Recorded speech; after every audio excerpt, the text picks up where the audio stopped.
safety nor at the expense of scientific integrity. I still think that we have a good chance, if all the things fall in the right place, that we might have a vaccine that would be deployable by the end of the year, by December, November. Optimism from Dr. Anthony Fauci yesterday on a vaccine by the end of the year. But as we've reported this morning, even if a vaccine is developed, experts say that the coronavirus may never fully go away.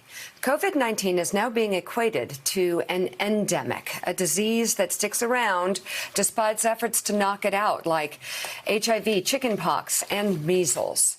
But the longevity of the coronavirus does not mean that exposure will always be dangerous. There are already 4 endemic coronaviruses that circulate continuously, which cause the common cold. Many experts believe this strain can become the 5th. Regardless, experts in epidemiology, disaster planning, and vaccine development say embracing this new reality is crucial to the next phase of the pandemic response. Joining us now is Dr. Vin Gupta. He is a pulmonologist who has treated critically ill coronavirus patients in Washington state. He is also an NBC News medical contributor. His new op-ed for NBC Think is entitled "Governors Must Insist on Mandatory Masks Now." Doctor, thank you so much for being with us. Looking at the headline of the Washington Post this morning, talking about how the coronavirus is going to be with us for quite some time. It's something that we've heard for a while, but that politicians don't really want to talk about a good bit. And most Americans have believed, we got to get through 3 or 4 months and then we're in the clear. Obviously, that's not the case. So the next step is, how do we reopen and how do we learn to live with this in the safest way possible, knowing that infections are going to happen? How do we do that? Joe, thanks for the question. Thanks for having me back. And, I want to emphasize Mika's point earlier. The response was not strong, but we can't compound that with continued weakness and continued weak policies. And that's what you're seeing on simple things, Joe, to restart the economy safely. We all want to restart the economy. I couldn't agree with you more.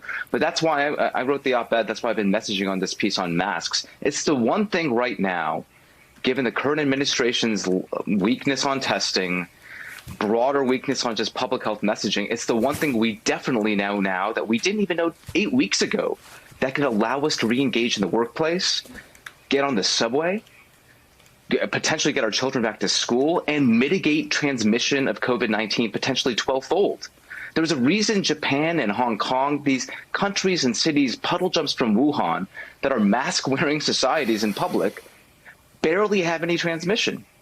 And what we know now is if you want to go in and dine into a restaurant, just the simple act of being next to other people, normal speak, can transmit droplets, normal speak, that could carry COVID-19 up to 10 feet, and they can linger, those droplets, around you for about 15 minutes.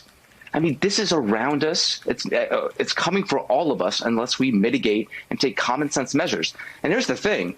It only takes 1 or 2 people of every 10 to say, you know what, I'm not going to wear a mask. I know better. So that's why we need strength here. It might seem like it's overbearing, but it's the right thing to do to get our economy going. Hey, Dr. Gupta, it's Willie Geist. Good to see you this morning. It does appear, just in polling, first of all, but also anecdotally, that the vast majority of Americans understand what you're saying now. When you have Fox News hosts talking about it because they know they're talking to the president, talking about the importance of wearing a mask. When you have the president's own family yesterday down at Cape Canaveral all wearing masks. When you have Mitch McConnell giving a speech in Kentucky yesterday about the importance of wearing a mask, your message has appeared to have gotten through. So are we talking here in your recommendation about passing a law that mandates it, or just that governors say, hey, businesses, if you want people inside your stores, if you want people inside your restaurants, you must have a mask?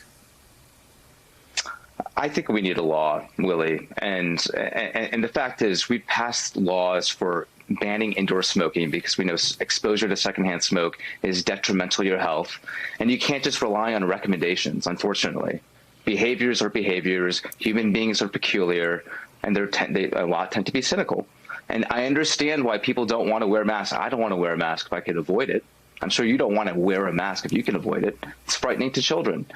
So, but now is the time for urgency. We do not have time to usher all Americans along on this policy. We have to be strong.